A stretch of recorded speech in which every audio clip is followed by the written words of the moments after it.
Hi, everyone. Welcome back to Calm 181. Today, we're going to be talking about introductions. But first, I want to tell you a story. Every morning every morning before the whole COVID 19, I would get up really early. I teach a class online, and on days that I do come in and teach Calm 181, sometimes I will, clean the kitchen after I teach online, and then my husband will leave for work, and I I don't teach at UK until noon on Monday, Wednesday, and Friday.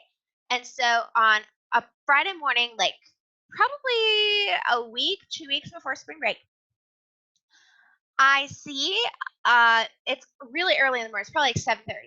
I see a van drive by. Okay, like one of those like sketchy kind of vans with like no windows, like that kind of van. I see three people get out of the car, and I see them go up to my neighbor's house, and they take out like a stethoscope, and they're like fiddling. My neighbor has just left, and I told my husband, I was like, should we call the police about this, or like what should we do? And he says to me, no, like I think it's fine. We shouldn't meddle in other people's business. Just do your thing, whatever. So I do. Like he leaves, I turn on Netflix. I like to watch Netflix while I wash the dishes. Sue me. I had been watching this show called Schitt's Creek on Netflix. It's pretty funny.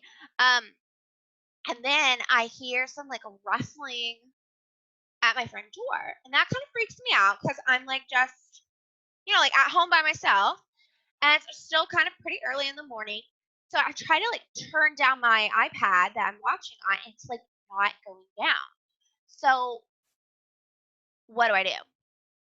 I go like I'll even show you. Like, look, this is my house, okay, and there's a kitchen door um right back here, and like you can kind of go in like a circle, right? So I sneak out the kitchen door towards the back because there's a window that faces into the kitchen. I don't want anybody to see me. But before I can do that, this woman pops out. I see her, and she's like trying to unlock the front door. So I run upstairs. I'm trying to turn on the iPad. I'm trying to call 911. I think to myself, do I hide in a closet? Like, is this how I die today? And it's like Netflix is getting louder and louder and louder, and I'm like dialing, and I can't seem to dial. And finally, I'm like hearing this alarm ringing, and I'm just like, hearing it ringing and ringing, ringing, ringing, ringing. And then I wake up because this was a dream that I had. Because that day I did wake up, I did teach my online class, and then I was like, we'll do the dishes later. I'm gonna go back upstairs. I went to bed. I had my Netflix. I was like, I'm just gonna watch one episode of the show and then I'll go back downstairs. But I fell asleep, and thankfully I had left myself an alarm. It totally freaked me out. It was the most real dream I have ever had. Okay, what are we talking about today? We are talking about introductions. We're talking about introductions. I'm going to share my screen now. So, yes, this is class post COVID-19, the whole thing. It's a huge yes. Okay. Um, this is class post COVID-19. I'm still waiting to see. We'll talk about like stuff at the end, but let's just go ahead and talk about introductions. We are focusing on our informative speech. Those speeches will be due the week of April 7th. I highly doubt that we will be in class for those, unfortunately. Even though BCQC has not made an official call as to whether or not we will go back in person, what they have said is until further notice, which it's just totally uncertain. I would highly doubt it. So plan to make those speeches video speeches, and we will utilize that time instead of listening to one another's speeches to do some other maybe in class activities via Zoom. But I'm waiting to hear back and see, like, do people have capability to do Zoom? We're just gonna roll with it, okay? Because we are still gonna learn a lot about public speaking. in the age of technology, as much as we would have learned, maybe even more, than in person, because increasingly, and right now, like literally all of the speeches that I'm doing, everything that I'm doing is online, and I see people teaching online. I see people giving presentations online. That's just the format that we're in. We're in that age, so we can be thankful for it. We will learn a lot about communication. Let's talk about how do you start your speech. Okay, so an introduction should do two things. First, it needs to get the audience's attention, so it has to break their expectations. You have to do something instantaneously to get their attention. You want to break those expectations. You want them to wonder what's going to happen next. Now, you don't want to necessarily scare them in the process. Like I think I've mentioned, my brother was a student at BCTC as well, and he had a professor that kicked a trash can the first day of class. He 100% had those kids' attention, but he probably didn't necessarily make the best impression. So we want to break people's expectations. And so we'll talk about some different ways to do that, what's going to work best. And then you also want to have some kind of purpose, some kind of thesis statement in the first few minutes of that. Really, for our speech, this is 4 to 5 minutes. Within the first 30 to 45 seconds, you want to then set expectations by creating a thesis statement. And your thesis statement, like I know that you all are in like high school level English courses or just came from those, and that was always like, in this essay, I will 1, 2, and 3. It doesn't necessarily have to be that, but you need to create some kind of purpose statement, a direction for your audience so that they know where to go, which is something else that we've talked about. So you want to set those expectations, break expectations, set expectations. All right. Think about planning your speech as a garden, okay? Root your ideas. Everything is going to stem from your introduction. So anything that you bring up in the beginning is going to linger on until the end of the presentation. You'll be wondering. I'm going to share a video with you all. I'm actually going to make a note. I literally just thought of this video. It's a fantastic video. It is it's a TED Talk by Michael Jr., and he's a comedian. And he tells the story at the beginning of his. I was gonna make the note in my hand, but I'm gonna put it in my planner. Seems like a better idea, right? Planner's not gonna wash off. He is a comedian. He starts off his TED Talk at the beginning with a story he doesn't finish. But he leaves the audience wondering what happens in that story. He starts to plant the seed of what he wants to bloom at the end of his presentation. And this is also just a fantastic reminder as I talk about TED Talks, is that assignment number 3, which is going to be due on April 7th, it's going to be a speech analysis on a TED Talk. So, of course, you can pick Michael Jr., which I will link for you all. Next, you want to make sure that you're linking ideas together. So you're rooting your ideas in the introduction. You're also linking ideas together in the introduction to preview what's going to be talked about. This is especially important in a research style presentation. It's also important in other styles of presentation, but in a research style, you want to like get the ball rolling on what it is that we're going to be talking about, the kinds of facts you're going to be sharing, and the purpose and the necessity to share those facts and that information. And then finally, a good introduction is going to set you up for a good speech. If you have a bad introduction, people will write you off in the first few minutes. There's this thing in communication theory. It's called the halo and the horns effect. And what we know from research is that people judge you within the first 2 minutes of meeting you. We could even say that it's sooner than that, that they judge you within the first few minutes of meeting you, and that they either decide, is this somebody they like, give you like a halo effect, they like you, and they're going to then judge all of your other actions through that positive lens, or that they don't like you, and they're going to judge your other actions through your negative lens. When we listen to a speaker, we're doing the exact same thing. If we hear an introduction that we like, and we like the presenter in the first few minutes, we're going to listen to what they have to say through to the end. If we don't like what we hear what they have to say in the first few minutes, the likelihood that we're going to be able to gain their attention later on is really, really low. So this is pretty important. You want to utilize emotion to your advantage in this case. So earlier in this semester, we talked about scientists kind of say that there are basically 5 human emotions that we experience, and that everything else we extrapolate from that. Happiness, surprise, anger, disgust, sadness, and fear. Everything else kind of works with that. Happiness is a great way to start. Just have a good positive attitude at the beginning.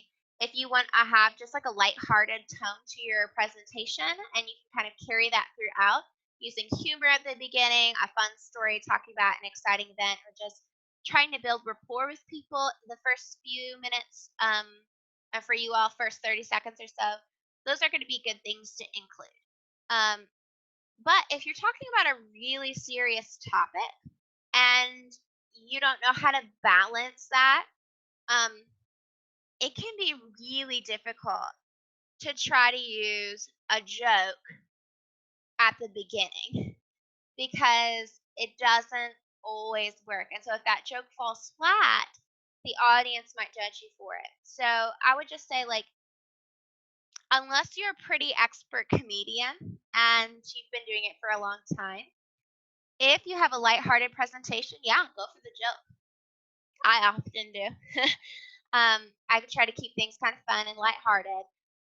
But if you are talking about something really horrible, sad, and serious, you might want to leave the jokes out because it's risky. It's a risky move.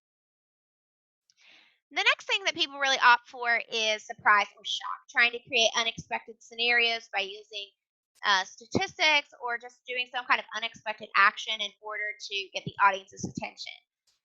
This can work as well. Like my story about the dream, that was my goal, was to use surprise and shock in order to get your attention. Now you know what's happening in my Facebook notifications. I figure out how to turn those off. I'm like an old person.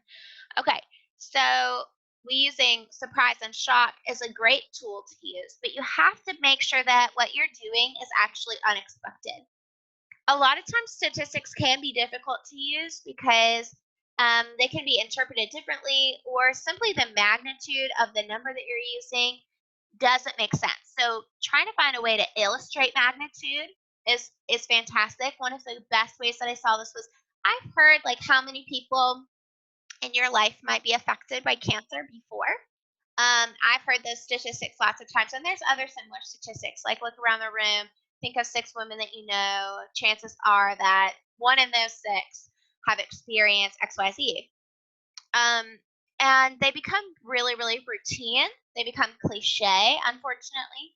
So coming up with new ways to illustrate those is really great. So I had a student one time who passed out little slips of paper. She asked everybody who had a blue slip of paper to stand up, and she said, statistically, this is how many of you are experiencing, I think, depression is what she was talking about. I don't remember. To be honest, it was quite a few years ago, but that was a really great way, creative, that I hadn't seen before, to illustrate a statistic that I had actually heard before. So anytime you're trying to use shock or surprise, make sure it really is shocking. And realize that sometimes less is more with the shock value. If you go overboard, people will not believe you. Okay, you still have to have like facts on your side. 3, anger and disgust. Oftentimes I use this as presenting injustice. These are great ways to start, especially persuasive speeches, is to start off with something that will make the audience a little bit angry about the topic, because that's going to motivate them towards action. If you are doing just a research-only presentation, it doesn't always work to your benefit to do something that is disgusting in the presentation. Though it can gain a lot of attention. So you don't necessarily want to get your audience angry at you, but getting them kind of fired up about something can can be something that works to your advantage, but it often works best in a persuasive speech versus an informative speech. Um, you can also use this to like make critiques about our world. And so again, that fits a little bit more in the persuasive side of things than the informative, where we're trying to be a little bit more unbiased, but that doesn't mean that you can't use it. Discuss will also gain the audience's attention, but again, it is risky to make your audience, vomit in the first few minutes. So if you're doing like a medical presentation or something where you might be using like disturbing images or something like that, I usually let the audience know, like, hey, if you're crazy about this topic, you might want to step out. And that is something to maybe think about, is that if you are talking about something that's extremely sensitive or you think might make some people uneasy, I'm pretty fine with basically any topic that you want to talk about in class as long as it fits the assignment. Um, but it's good to kind of let people know. So sometimes I will let people know if I'm going to be talking about something that might be disturbing to some folks. Because while it might get their attention, it might not get their attention the way that I necessarily want. That's going to allow me to build my presentation in a positive or like a productive way. Sadness is also something that will work, but I will let you know sadness is not a great way to start a persuasive speech, because unless you can move people from sadness to anger throughout the presentation, which is very possible, making people sad does not make them motivated. And making people really sad is fine, but you have to have a way to resolve that in the end. And so keep this in mind. It's like whatever you start with will linger until you change the direction for the audience. You need to be the one who's managing the emotions. That sounds manipulative. It's not. You are guiding these folks on an emotional journey, like a movie guides you through an emotional journey. And if you want to start off with sadness, it can be really an emotional thing. It does get the audience's attention, but just know that I usually like to give some kind of resolution at the end. I do often talk in real presentations that I give that aren't just talking about public speaking. I do give pretty emotional stories at the beginning. I share, when I give my presentations, I'll share stories about people who I know and have met with who have experienced some really horrible things. And I talk about those things in my own life as well when I give presentations. I provide resolution in the end so that I don't have a sad, sobbing, weeping audience at the end. That I just use that as an attention getter and a way to build inspiration or righteous indignation, whatever it is that I'm trying to build. And then finally, fear. Fear is usually not a great way to start an informative presentation, because when we want people to listen for information and research, we want them to be processing things logically. Fear is often triggers an illogical side of us where we're thinking about things irrationally. And so trying to provoke fear in people works for persuasive speech if you're trying to get them to change their behavior. But for an informative speech, can be difficult to manage because, well, you don't want to scare your audience and then say, like, you need to listen to these facts. It can work in some cases. I've seen fear. Fear is almost always building to a persuasive speech, though. I'm trying to think of an example where fear has been used to make you just like pay attention to the facts. But remember, the point of this informative presentation is just to inform the audience. It's not to get them to like make them afraid of, like not going outside, because then we're asking them to take action. It's an inaction, but it's still an action, even if I'm providing information. So that's still, if my goal is to get them to do something, think something, believe something, or change their behavior, or even to continue a certain behavior, then I'm not giving an informative speech anymore. I'm giving a persuasive speech. So keep that in mind. So I would say for this presentation, surprise, happiness, good. Sadness, yeah, you can work. Anger and disgust usually more builds towards a persuasive speech. Fear also usually builds towards a persuasive speech, both of which we're doing at the end of the semester. Ultimately, you need to know that not all approaches are going to work for all audiences. How you shock and surprise one audience might not shock or surprise another audience. So, for instance, maybe you want to shock people about childbirth. So you show them a video, of a woman who's giving birth, screaming baby, blood everywhere, whatever. Um, okay, that might shock and maybe even make somebody pass out in a typical classroom. Okay, where you just have like a regular classroom full of just random people. If you have a classroom full of people who are OBGYN nurses, they're probably not going to be freaked out by that. So you need to think about what's really going to shock your audience. Is this stuff that they've heard? Is it stuff that they actually believe? And one thing that we talked about is, you know, um, it's hard to use shock if people don't even believe the facts. They might be shocked that you would say it, but they're not going to be shocked in the way that you want them to believe you. So keep that in mind. And finally, it's important that your speech satisfies some kind of need. You want to create a need for your audience to listen to you. Often, the way that I do this, and the video that I'm going to link as well, Michael Jr., his TED Talk, I utilize storytelling. I built to the middle of the story. Then, in the first 30 seconds of my speech, I built to the middle of a story. I stop that story. I start my research. I talk about my research, and I've created a need to satisfy someone's curiosity that they know the ending. I don't know about you, but if I make it more than 30 seconds into something, I'm more than likely to finish it. I have binge watched entire series where like the last 3 seasons, I'm like, this season sucks. Mom's like, why are you still watching? Like, well, because I need to know how it ends, right? I need to know how it ends. The show's creators have created a need for me to know. So you can create several different kinds of needs. In some cases, we don't like things that are unresolved. And so if you leave a story in the middle, hanging there, a cliffhanger, we need to know. We want to know what's going to happen. We need to see how things are going to play out, who's going to get together with who. We need to know how it's going to work out. So one way that I have done this in the past is for a while I was doing a lot of research presentations on abortion in Bolivia. I worked for a crisis pregnancy center in Bolivia for several months.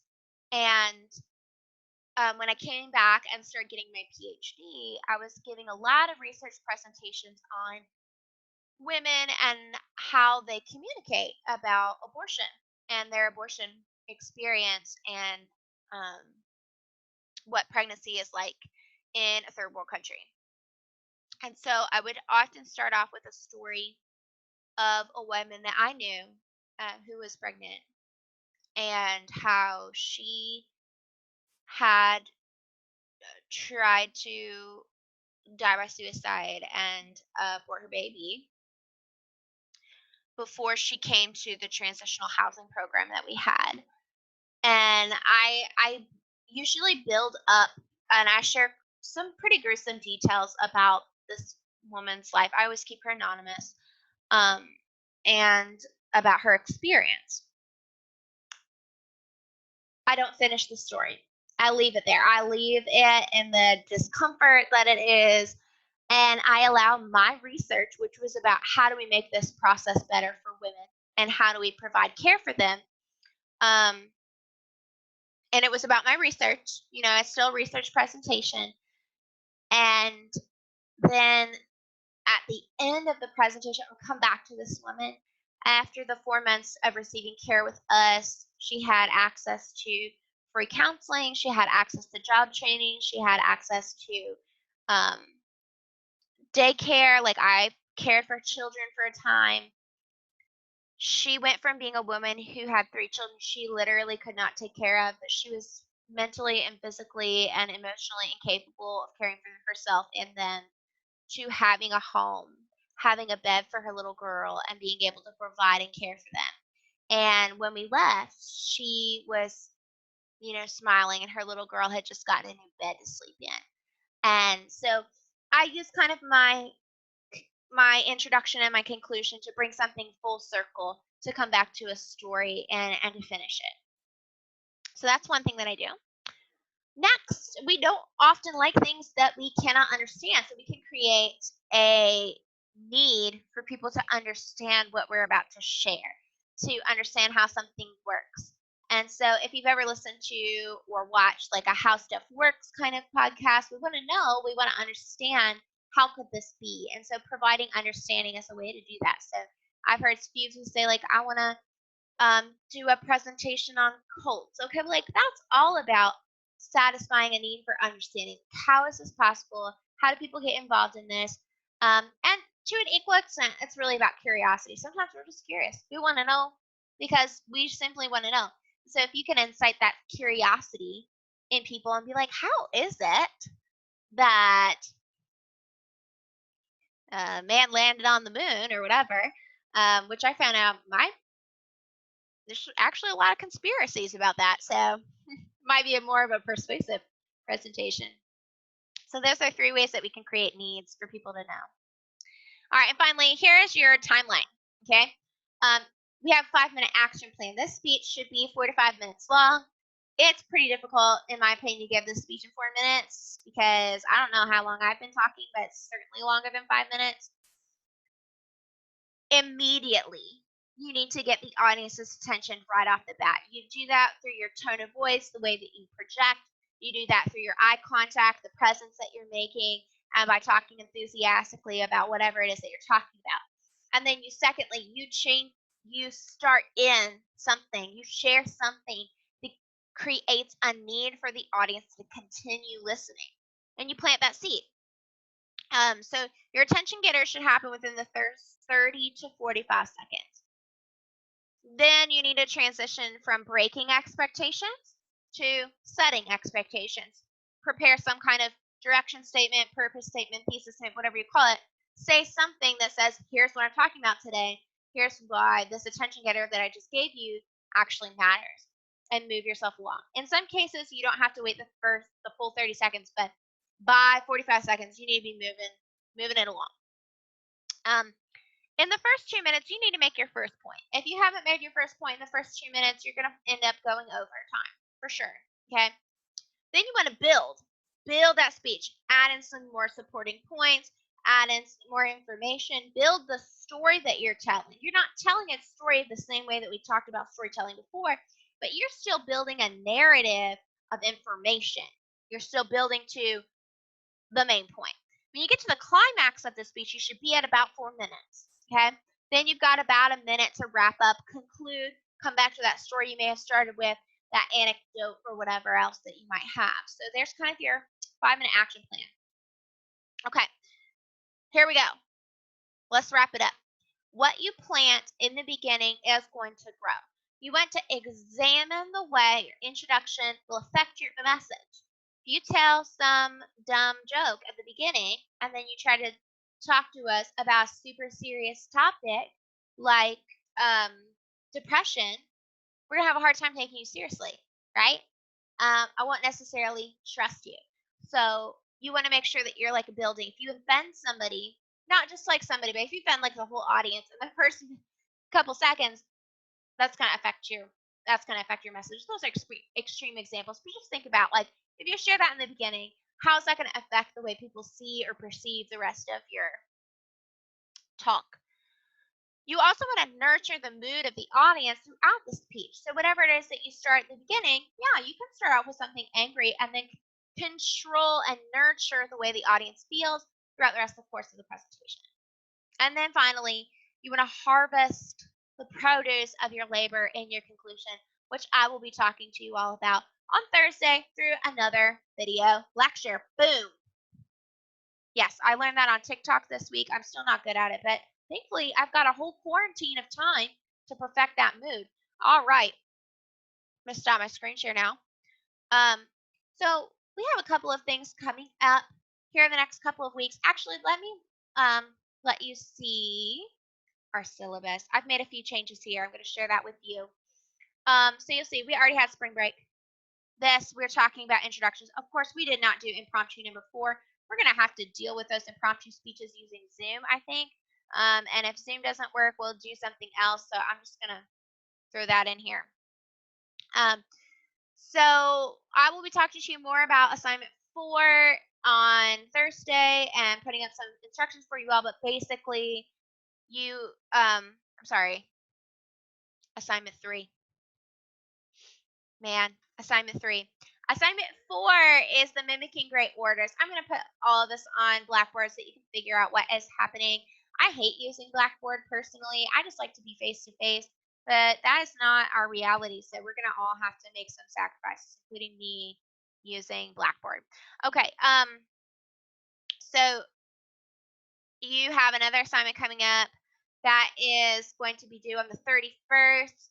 That is the TED Talk speech analysis. Instead of calling it assignment number 3, I'm just going to call it TED Talk speech analysis. Or speech analysis 3, whatever.